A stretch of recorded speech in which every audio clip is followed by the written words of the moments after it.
Hey guys, this is Pam Mariah and this is the progress video for this week. The one part of the project that I've been working most on is the Let's Create Our Underwater Story. And this is a project that is supposed to use technology to engage speech therapy students between the age of 3 and 5. So this is a response to having seen firsthand the experience my son had with having remote learning when his speech therapy was trying to read books to him via Zoom. It wasn't a good one and it was hard for him to become engaged. So I came up with this story, which is a bunch of Google Slides put together, and the student will have the choice to pick where the story is going, basically. So they're going to have a chance to create their own story. So I've added a couple of things to make it more engaging. So let's see. The first thing I've added is sound. So they first open up the story, they're going to hear like water splashing, and I think sound is important because it can create feelings and connect the students more with what they're seeing.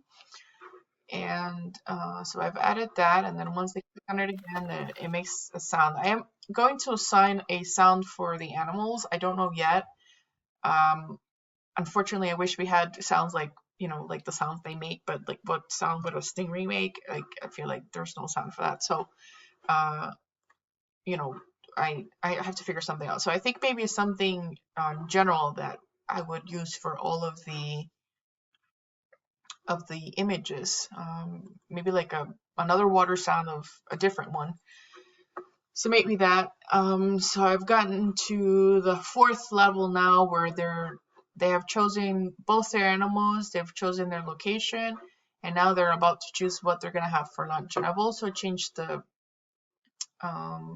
space where the words were before. I think they used to be in the middle, and I think it's better for them to be here on the left side, just because it should be the first thing they look at. So they're reading, and the teacher's reading to them, and I think that's just a better location for it. I've also added a home button, so in case the student decides he doesn't want to be there anymore, he wants to choose something else, and it's hard to go back, because if you start going back with the Google Slides, it'll mess everything up pretty much. It'll just keep presenting without really paying attention to links. So the best thing for the teacher to do, or the parent, would be to click on the home button up here. So if they click on that, it will take them directly back to the home button, and then they can start the story. Okay, so I think that's all I've done so far. It doesn't seem like a big change from my last video, but if you can see here, those 3 levels that I've developed, it's all of these slides together. Just because every time the student chooses an option, there's three possibilities for that one choice. So everything has to be made into a different slide, and everything has to be linked, and then I have to retest it, and then I've been applying sound and downloading sounds and see what sounds better and all of that. So it's a long process, but I think it's a good idea. And eventually what I want to do is create interactive educational ebooks. So they will be able, I think creating the ebook might be also a process, but I don't think it'll be as cumbersome as using the Google Slides. But the Google Slides, it's good because a lot of teachers are using Google Slides for their in-person work and students' work and their presentations and their activities. So I think it's a good program to start with, just because it's very relevant.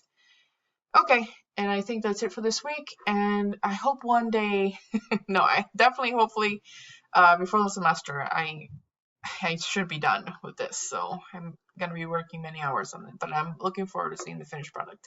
Thank you.